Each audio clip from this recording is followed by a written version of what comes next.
President Trump told the Wall Street Journal today that he believes some Americans are wearing masks to only express their disapproval of him.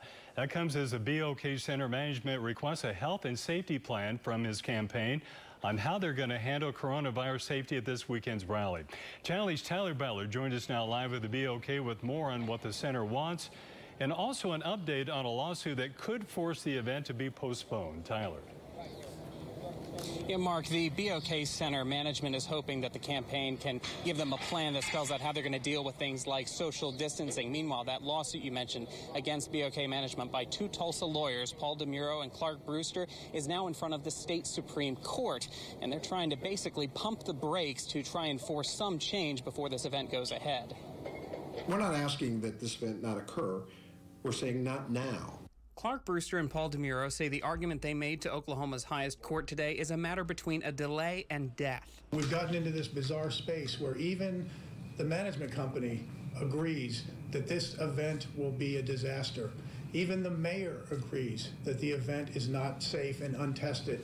Our local health officials say, Dr. Bart says this is a perfect storm of mass transmission. In a statement this afternoon, the BOK's management company did not call it a disaster, but did say that due to the increase in coronavirus cases, they're now requesting a health and safety plan from the Trump campaign that would detail how they plan to address things like social distancing.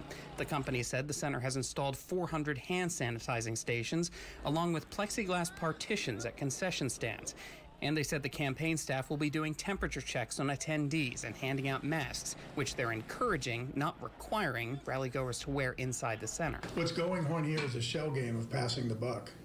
The management company says it's not our responsibility, it's the Trump campaign's responsibility. The Trump campaign's responsibility basically is everybody individually is responsible for doing these suggestions.